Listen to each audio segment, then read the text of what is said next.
Interestingly enough, U.S. Department of Education has shared some statistics that they have around English learners who are Black. Right now, we're at about 200,000 students, or 4% of the population is identified as Black. They have some statistics here, some top languages, and also countries of origin.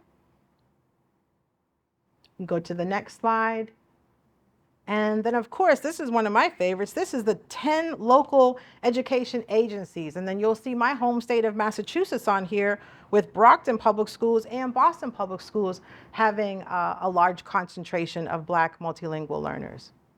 Does this surprise you? Is this new information for you? Or just does this affirm what you already knew? Just let me hear from the audience a little bit. It's surprising. Okay. It's surprising to not see New York, okay? What else? Or why is it surprising? When you think about where did they come from and why did they pick there? Ah, My son was looking at that map with me. He's in college, and we were looking at like the places where they come from and country of origin and trying to figure out those paths, those routes. yes.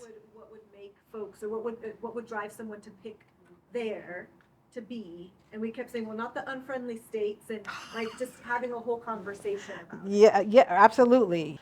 So this is one of those fact sheets that they did, the U.S. Department of Ed, on English learners who speak Somali. Now, I don't have racial demographics for the Somali speakers, but we could make some assumptions, right? And so we know there are about 40,000 students who speak Somali. And lo and behold, when they listed the top 10 states, this is from 2017, 2018, there's California.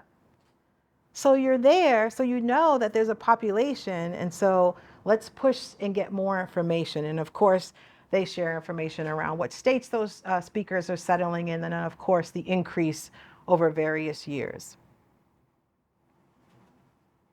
So here's what we know about California. And so again, thank you to my co-researchers that were able to help pull these numbers and get this information to you. This is a slide showing the top 5 districts in California who have a Black/African-American population of English learners. And you hear me saying all that because that's part of the problem, is the labels. How are we referring to people?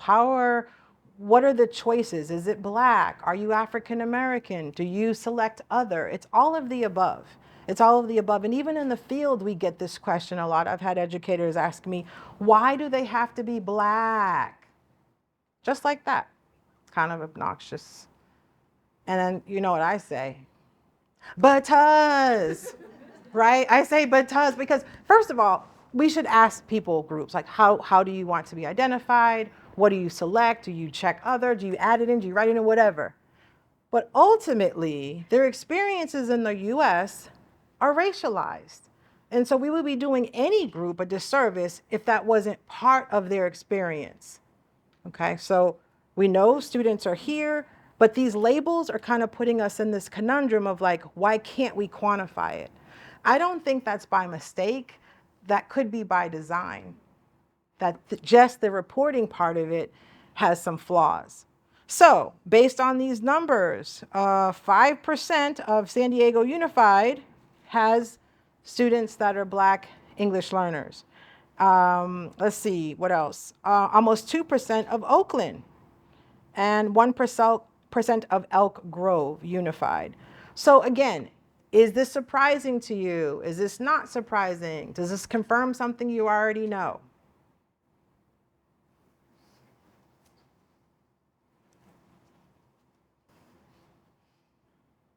I know you're thinking critically because everybody's doing like this. I know you're thinking critically. Just one person. Is this surprising, not surprising, confirming something you already know? Do you know educators who work in these districts? It's surprising because you don't hear anything, any initiatives directed toward the population. Okay. Yeah. So think about this experience this afternoon, like this, that twofold balance of being super excited that this is happening and this is so important, but there's also a little tinge of sadness that this is where we are. But I'm glad we're here.